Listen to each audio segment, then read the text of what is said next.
10 నిమిషాలైనా మాట్లాడుంటారు మీరు. ఎందుకు విడిపోయారు అసలు? మెయిన్ రీజన్ ఏమై ఉండదు?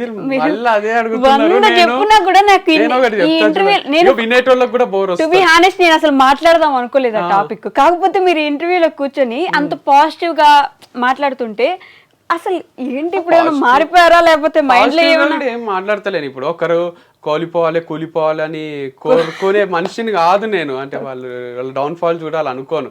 అదొకటే మాట్లాడినా నేను. ఇప్పుడు బ్రేకప్ గురించో సపోర్ట్ చేసిందో అవి చెప్పి నేను అడగదలుచుకోలేదు. అందరికి చెప్పేసారు, విసిగిపోయి ఉంటారు కదా. చెప్పాను కదా ఇప్పుడు ఎట్లయినా, ఎందుకంటే ఆడియన్స్ కోసం చెప్పాను నేను.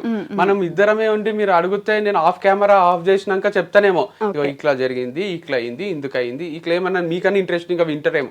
కానీ ఆన్ కెమెరా నేను చెప్తే ఎందుకురా మళ్ళీ అది ఏ చెప్తున్నావు అనిపిస్తుంది కదా వాళ్ళకు. సో సపోర్ట్ చేసిన వాళ్ళు ఉన్నారు, పడినప్పుడల్లా లేదు. మిస్ కావడం కూడా మీరు అన్నట్టు మిస్ కాను అని ఎందుకు అనుకుంటున్నారు? అంటే పిచ్చా నాకేమన్నా లవ్ చేసి పెళ్లి చేసుకున్నా నేను మిస్ అయితా అండ్ తర్వాత ఇక మిస్ అవుతూనే ఉండిపోతే నడవదు కదా జీవితం. అరే ఆ మూమెంట్స్ అవన్నీ అయిపోయినాయి కదా అని కొత్త లైఫ్ స్టార్ట్ చేసుకుంటాం అంతేగాని అన్నీ ఉంటాయి. మీరు మిస్ అవుతున్నారా అంటే ఇప్పుడు నేను కళలో నుంచి నీళ్లు తీసినా కూడా ఏం ఉపయోగం లేదు కదా.